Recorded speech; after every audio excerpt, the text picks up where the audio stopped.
Good afternoon, dear colleagues. We decided to start on time against the tradition, and I invite you to the session, the Moscow Ring Railway construction, and I am the editor-in-chief of a magazine, and it's a great honor for me to moderate this session. This is one of the largest projects to be implemented in Moscow, and I never thought in my life that there would be some traffic starting along the small ring, but in a few months there will be passenger traffic, passenger transportation. And today we are going to talk not just about this ring railway, but also the development of transport hubs and other facilities close to the rail ring. We are going to talk today about the transport component and the urban component, and we have here with us Peter Aksionov,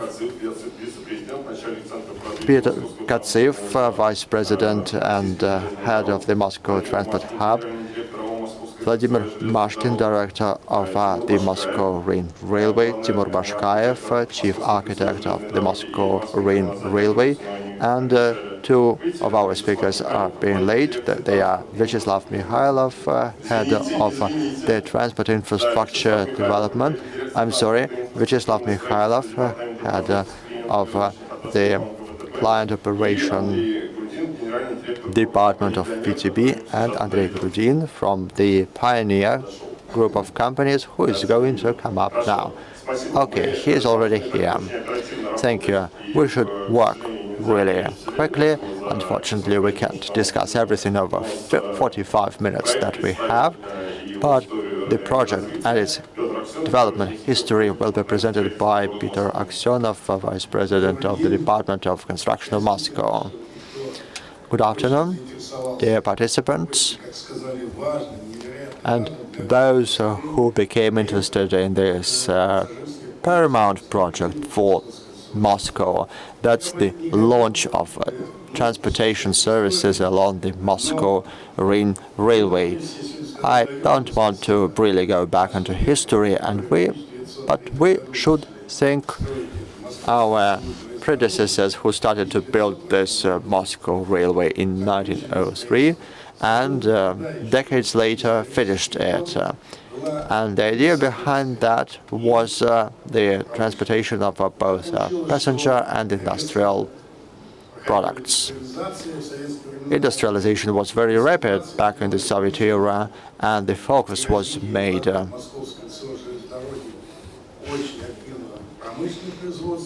on developing industrial facilities, which is why the Moscow Ring Railway started to play the role of supplies for industrial enterprises up to now. The government of Moscow, starting from 2008, started working actively on transferring the Moscow Ring Railway to passenger service. And this project became active in 2012, when special companies were created. An agreement was signed with the Russian Railways, which owed and still owes the Moscow Ring Railway, and the idea was to make it a passenger railway. Since that moment, since 2012,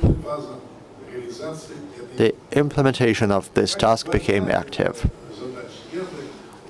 How important is this task? I would just say one thing. The transport flow, traffic that we have in Moscow, that's the passenger flow, is provided by the metro, which is reliable, which is always on time and on schedule. The Moscow Ring Railway will be the second ring of the Moscow Metro, the ground ring. All the projects and solutions and structures created for that purpose are going to function in that mode. Today it's 31 interchange hubs, 31 stations. connected with 31 public transport stops, whether trams or buses or trolleybuses. And there will be 31 stations on that ring. Plus, there are 10 interchange lines of metro. And there are also the radial lines, 10 interchanges towards the radial lines of Russian railways. That is, all the transport flows coming to the center of Moscow are going to be offloaded a bit around the third transport ring. And that's very important because most of this railway is close to the third transport ring. And what is beyond the third transport ring is the residential areas of the 1960s, 70s, and 80s. All the micro districts that were built over those years are the main residential areas with mass housing,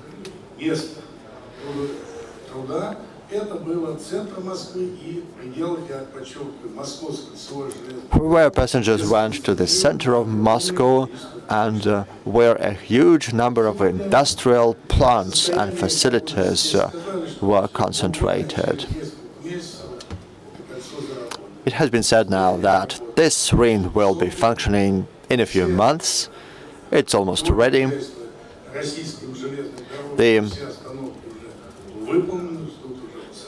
track departments have already prepared all the tracks, and currently interchange hubs are being built in order to link this railway to the metro and other modes of transportation. And all the 31 hubs are going to be completed. So we are at the completing stage of operations, which will provide the necessary amount of passengers when this line starts working. And today, the Moscow Railway started some test launches of the Lastочка train along the Moscow Railway.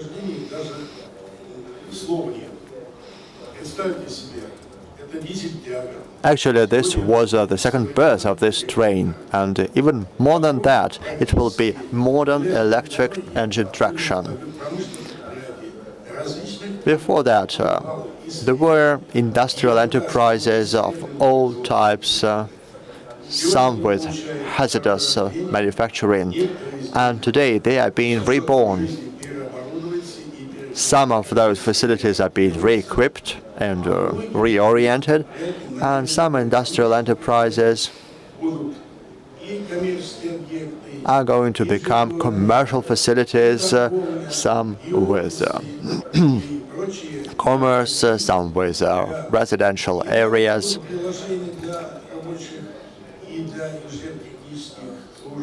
where people will be able to work, but where people will also have some rest and live. So the program that we have together with the mayor of Moscow and the head of Russian railways that was signed by everyone to make Moscow comfortable for Muscovites has many elements, and the launch of the Moscow Railway is an important element, is a vital element of that program.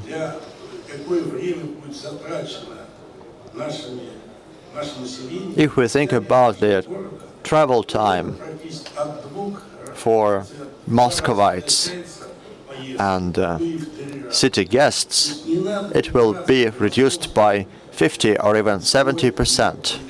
You don't have to go to the Moscow metro stations in order to take a few stops and then transfer to a rail line. So here, this diagram shows how convenient the Moscow railway becomes for passengers. In some cases, you just need 40 or 50 minutes in order to reach the nearest metro station with public transport. And with the Ring Railway, you can only spend on it 15 to 20 minutes. So this time is halved. And given that we have a larger Moscow area, you only need about 1 hour and a half to get from point A to point B in Moscow. Furthermore, we are investing huge money in order to make this territory prettier. These are significant investments. So it's not just the area of the industrial territory, but the area around it, which is also being reborn, which gets a second birth. And today, we're having modernization of the railway. But moreover, we have reconstructed and improved 6 important road hubs. Moscow spent 12 billion rubles on the reconstruction of some Moscow overpasses, such as this Venigorod and Bogorodsky overpasses. All of this is aimed at making Moscow and the Moscow modes of transportation convenient for Moscow residents and guests. I could say a lot about the work of railway people and builders who have been working on this very hard for 2 years, sometimes in very difficult conditions. And I'm very grateful to everyone who participated and keeps participating in the launch of passenger traffic while implementing this crucial task. Peter, thank you very much. Now I give the floor to Vladimir Mashkin, the Chief Director of the Moscow Ring Railway. Good afternoon, dear colleagues. I'm happy to welcome you here in this room, and I can see that there is a great interest to our facility. I can tell you that soon it will be the 8th anniversary since the launch of traffic on the Moscow Ring Railway. It will be on the 19th of July. And on the 23rd of June, it was 5 years since the establishment of the shareholding society MKZD Moscow Ring Railway, which is the customer and builder of this mega project. I join what Peter has said now.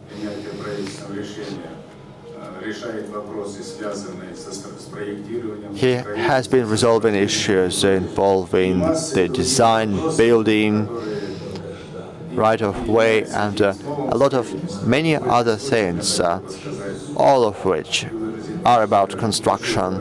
And I would like to take this opportunity to say thank you to the chief contractor, RZD, who is playing a major role in this project. And I'm confident that the tasks that our building team is facing will be completed on schedule. I would like to add that when we started this construction and when there was one of the directors of Railways, Fadeev, who actually gave me this book as a present, which describes what the construction of the Moscow Railway started with. You can see many documents about the construction of railways in the past decades. I would like to add that given that now the Ring Railway is running near many residential areas, all the urban construction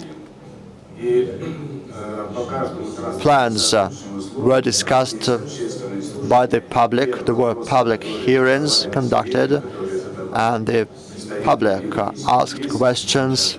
Representatives from law firms also asked questions. And their questions were considered when preparing the project. And I can tell you that what we had during those public hearings, we took into account when planning the project. Thank you. And those who are standing can find your seats. There are some empty seats in the first rows, so don't hesitate to take them.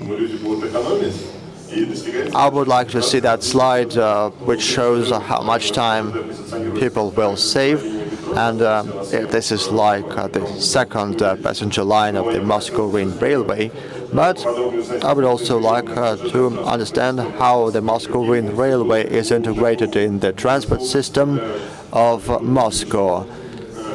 And I will give the floor to Piotr Katsev at the moment. Слышно меня? Нет? Что-то тут другой микрофон, наверное, брать. And probably I need to take another mic. As far as the unique transportation system is concerned, mentioned by Mr. Kanson, who was a pioneer, who stood at the roots of this project, due to such persistence and perfect technology and with the help of administration. And so within a short period of time in such densely populated city, they made it happen. There is no other capital of Europe that tried to do the same railway, and France still cannot do it, even though we started at the same time. This project was run in very tense conditions. We demolished lots of buildings, but we managed. And in September, you will see this unique structure. And the length is 54 kilometers. And if you go both ways, it will make 108 kilometers, and the interval will be 6 minutes, less than 6 minutes, and at not peak hours we will have a 12 minutes interval. We will have 17 interchange hubs linked to Moscow Metro, plus 9 more interchange hubs linked to Moscow Metro Ring Road, and the rest is related to trolleys, to buses, to public transportations, and we will have bus stops around, and we will have a high-speed train, and Kryukovo-Moskva is an example. Lastachka, this is high-speed train, and we are integrating with it. 80% of all the components are manufactured in Russia in euros, and you can see the way it looks. They are just very speedy trains, and it will be like a metro, and it will be very convenient to get there. So what are our tasks in terms of interchange hubs? And today and tomorrow we need to create new conditions so a person can come, leave a car there at a parking lot and switch to metro, buy a newspaper, to make it comfortable to take a cup of coffee alone. And the major task for us is to ensure that people have these interchange hubs covered. So during rain or stormy weather, they need to be covered. And we will launch in 2016, most likely in the month of September, and we will finalize it on the way further on, apart from the Moscow railway. We also remodel the radial metro tracks, and we will improve the entire infrastructure, and we will also provide the interchange hubs without the need to go outside. And this task is accomplished. You can switch from the trams, from the trolleys, from the buses, and we will have one single ticket price. And I believe that the system which is provided in Moscow. This is unprecedented. There is no other place in the world. And from my perspective, it will be very comfortable for Muscovites, for our guests, and the volume of work will be different. Already mentioned that people will save time and they will streamline their routes. And I believe you are all invited. Peter, thank you very much. I would like to stress that we will have an individual passenger services session and how Moscow transportation is changing to day 345, and the Ministry of Transportation will dwell more on this project. And let me remind you that our session is called Roadmap for the Transportation Ring of Moscow Renewal, and like for any country, Moscow establishment of the light railway transportation metro, it causes development of the adjacent territories.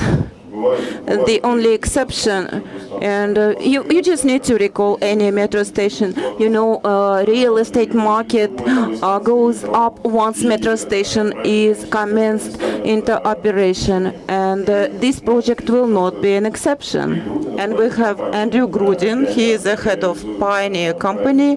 They are currently implementing a project at Botaniический сад or Botanic Garden metro station development project, and we want to have his perspective on it. And you have a presentation, right?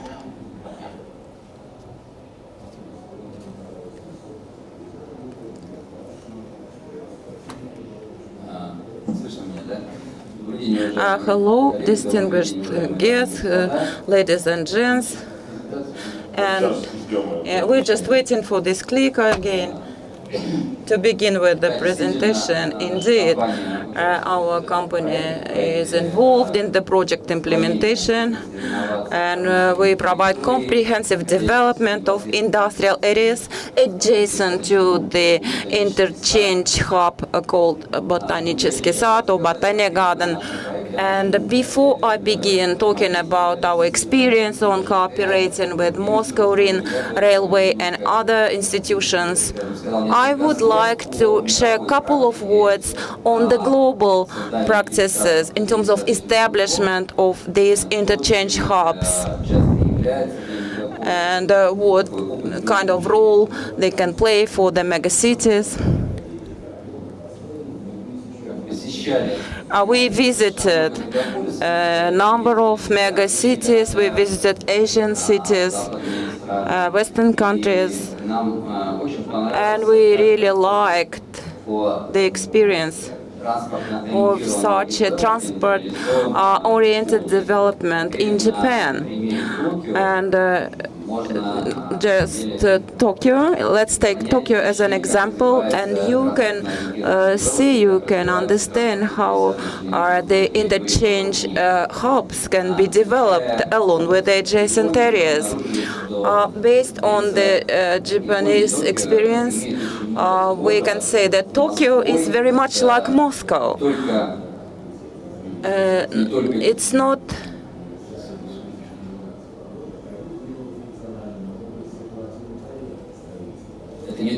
This is not only the similar total area and density of population and the length of metro distances.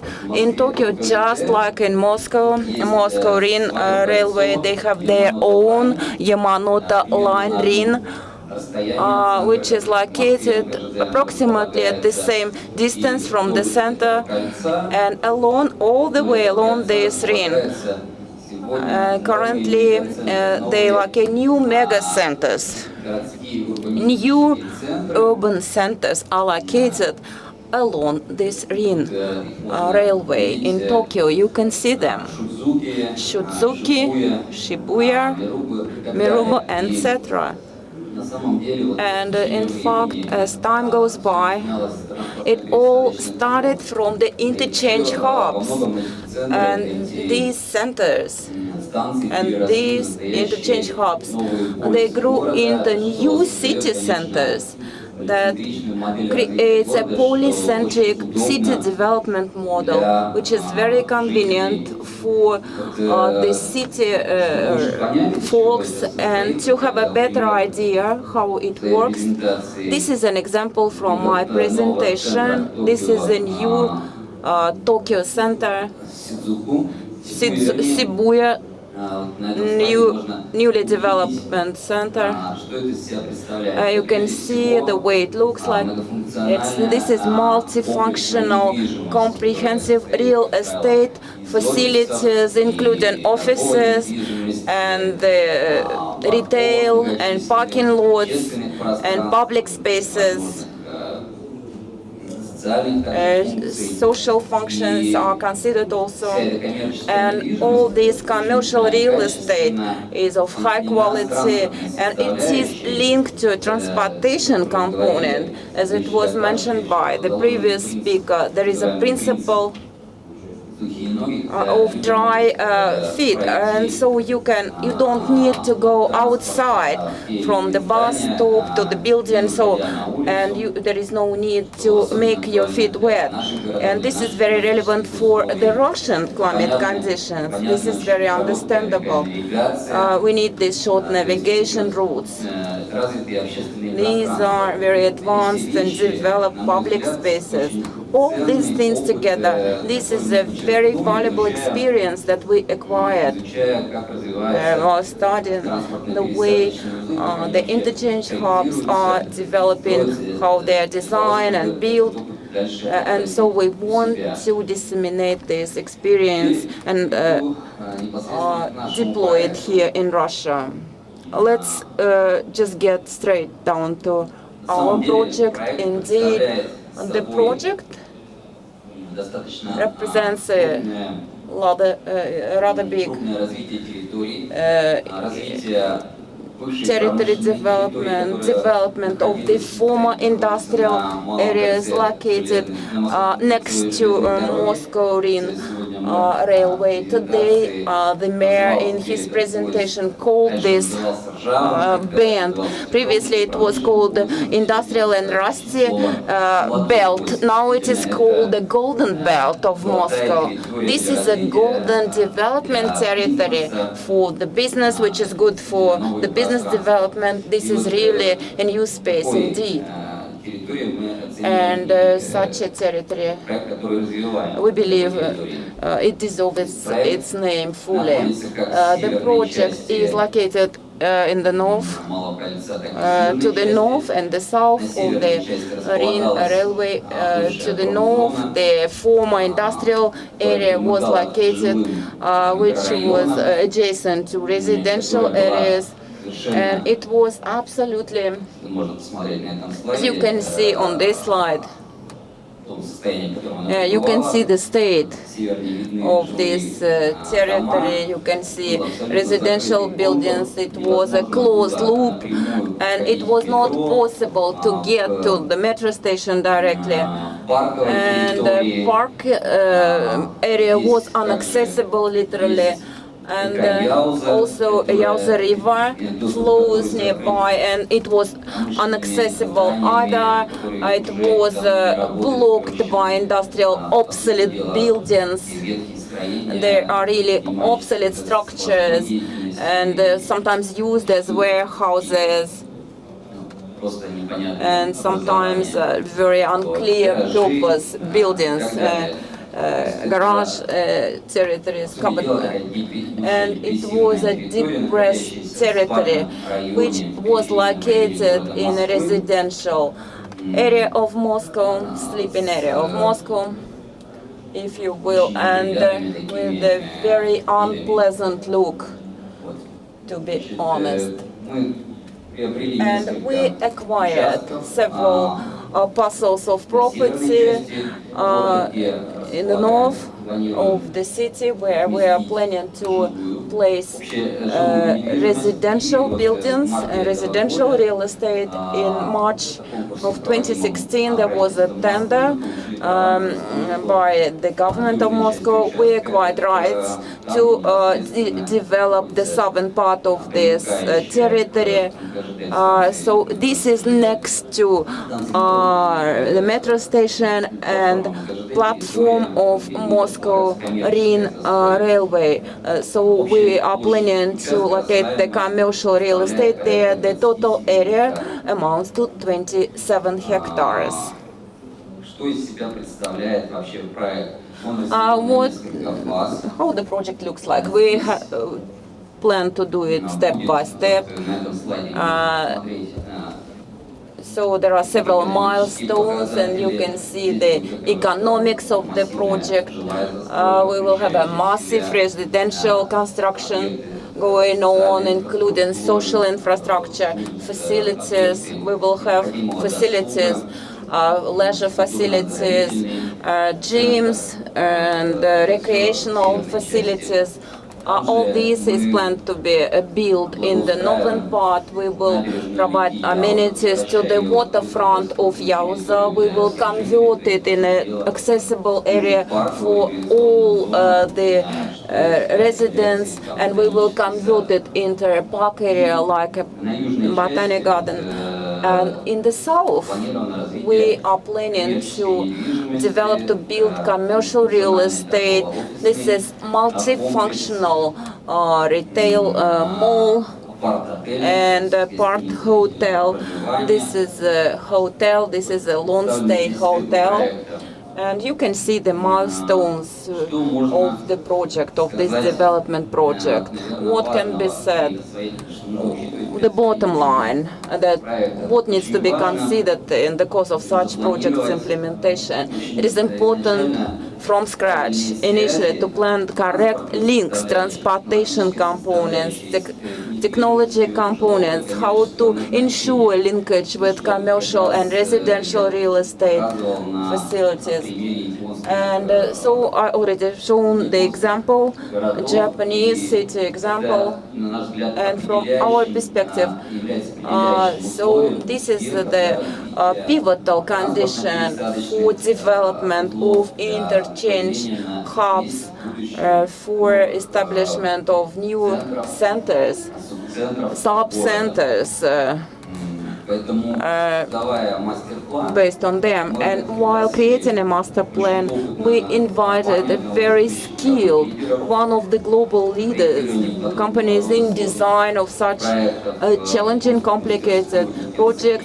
Nikinsake Japanese Design Bureau was invited, and they provided comprehensive master plan. It was discussed with the government of Moscow, with the top management of Moscow Railway, and so we considered all the required links and public spaces.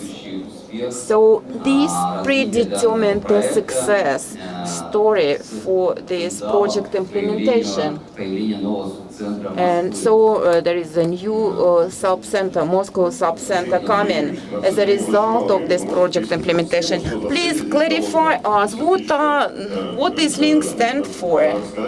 We are limited in time, and explain how your project is integrated with the Ring railway. And there is no question about it. While designing, planning real estate buildings, we consider capillarity principle. We disclosed the territories that were inaccessible. We provided passages for pedestrians that enable not just for the new buyers of real estate to use them, but for other people who already live in this area to reach metro station, to come to Moscow Ring railway platform. And so these passages make living there very comfortable. And multifunctionality principle is also in place. We are able to foresee everything which is required full of life, and all the facilities, the leisure are facilities, training schools for children, are buying things, opportunities. Everything is met. So you don't have to go to this center, don't have to travel long distance. Everything is there. This is a multifunctionality principle, and convenience and accessibility principle is in place. It is embedded in our project. And this slide shows all these links and connections. So the people from the northern part residing in the northern part of Botanic Garden, so they can smoothly travel to the south part of the road. They can cross underground. There is a pedestrian passage to arrive in the park, to the mall, to the trade center, and we believe this is very comfortable and it is going to work perfectly. The floor is given to a chief architect of Moscow Railway. You will also give us not just railway development, but town planning perspective as well. Good afternoon, dear friends. I'm happy to hear that the Moscow Ring Railway, about which we have been dreaming and which we have been designing for a few years, will start in a few months. Those people present here made this possible, and I would like to thank everyone on behalf of all the Muscovites. Of course, we've been dreaming not just about this system, but about the opportunities to develop the Moscow transport system. We know that there is also little high-speed transport, without which the development of a modern city is impossible. So the Moscow Ring Railway is crucial for those territories. But unfortunately, this is not enough. As we walked with investors, we saw one interesting thing. Those areas are very different from other Moscow territories. That's the lack of public transportation, engineering systems, a great number of owners. It's difficult to build anything on those lands, while the density rates are about the same as in Moscow on average. So here there is an important issue arising. It's that the city has a huge demand in areas. The Moscow transport system, a modern one, has been created by the government. But we cannot fully use it because of the density restrictions. And there are density restrictions because the city thought that the quality of life, the living standards are going to fall if the density goes up. There are some density rates above which the living standards fall because there is not enough living space for people. Everything goes to the kindergarten, schools, residential houses, parking lots, and so on. There is the potential for developing commercial centers, but there are restrictions. The city is afraid of falling living standards. Is there a solution? We believe that there is. This is the situation with a density of 35,000 square meters per hectare. That's the very maximum that we can reach. That's the potential of Moscow. We have 8 industrial areas, more than 10,000 hectares, which can see some construction projects which will be vital for the city over the coming years. These are the public functions that might be organized here, and Moscow really needs them. Most importantly, is there a concept that would increase the density while improving the living standards in the city? We believe that there is such a concept. We called it the concept New Land, which is focused on improving industrial areas. And this graph shows how complicated this area is. There are a lot of owners, and there might be some islands in the center around this transport hub.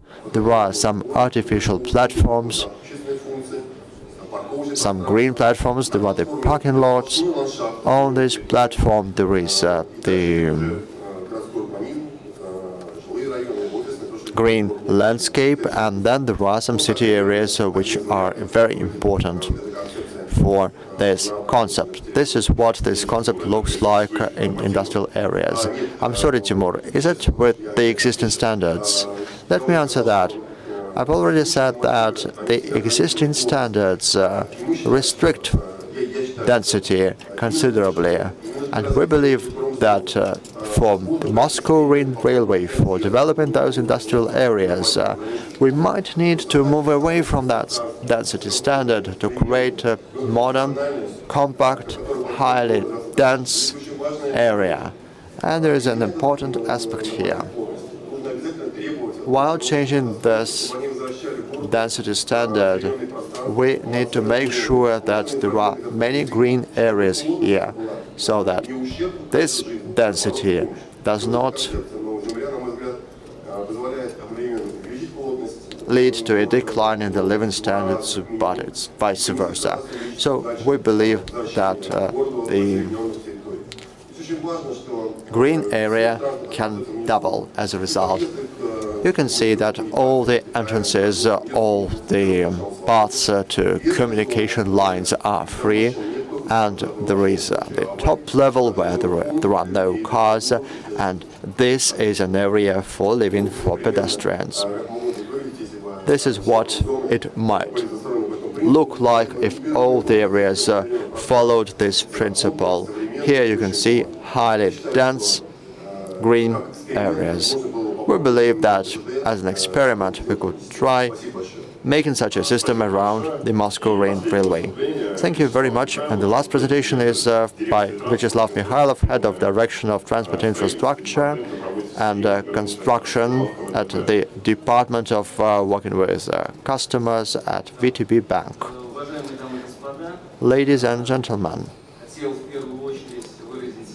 first of all, I would like to thank the organizers for the opportunity to speak here and say, as a VTB Bank representative, as a representative of a financial institution, that there are certain bank products, and namely, I would like to describe a modern banking product without which we cannot even think about the implementation of a significant or a major project of transport infrastructure. Slide 1, if I may. Everything changes, grows, transport infrastructure develops, and our requirements to transport infrastructure are changing, as well as the approaches used by banks to control risks. As we finance any large-scale project, we are obliged to minimize such risks. And that's how a bank product which says banking support is called. This is a new product. This product, banking support, was launched in 2014, and so the first mention of such a product was given in Decree 966, and even though less than 2 years passed since the emergence of this product, we can say that this banking support is the call of our time. No one serious transport infrastructure project is conceivable without proper financing, without large volume financing, and the risks are extremely high there. Today, banking support is paramount for the Ministry of Defense, and it's needed to control various defense orders. all the crucial projects financed by the National Welfare Fund also use this bank support instrument. This is part of the Federal Law 44, and I need to tell you then that our bank has great experience in using this product, and it was at the outset with our bank. Our bank stands at the roots of this product even before this federal law emerged. In order to describe the scale of VTB's operations in bank support projects, I can tell you that today we service dozens of thousands of special accounts to conduct settlements within those projects. Over the time, we were able to make this work automatic.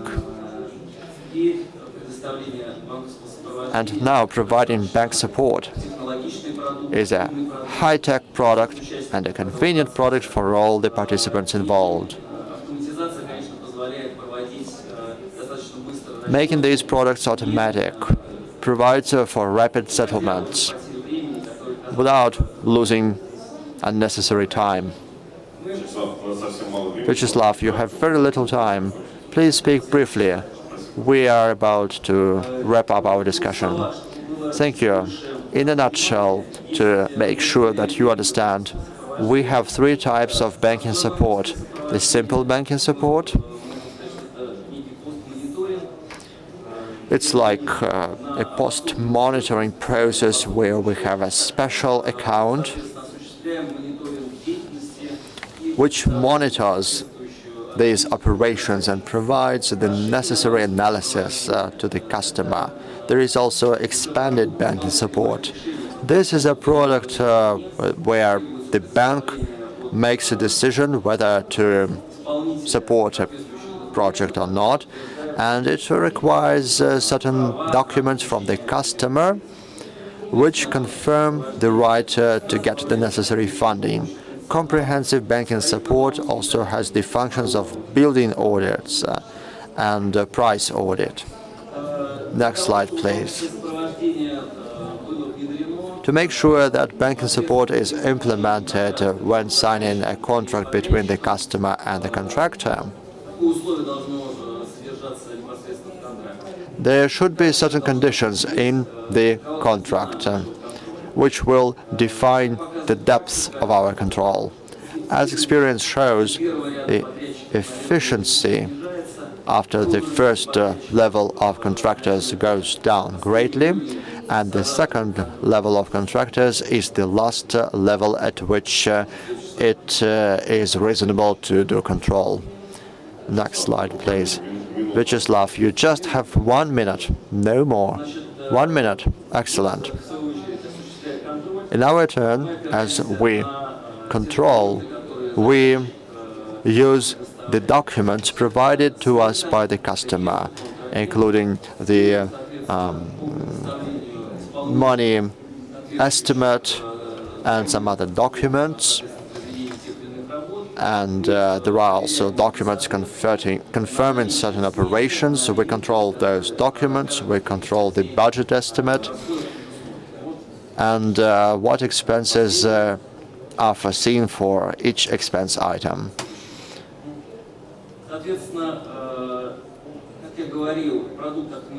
As I said, this product is automatic and provides for very convenient use for all the participants in the process. We control the payment documents that we receive, together with the package of documents available. We look at the expense items in the overall expense documents and confirm that payments to certain counter agents are reasonable. Once again, I would like to thank you for the opportunity to speak and emphasize that without banks' involvement, today, and thankfully for the banking system, the development and implementation of any major infrastructure project is impossible.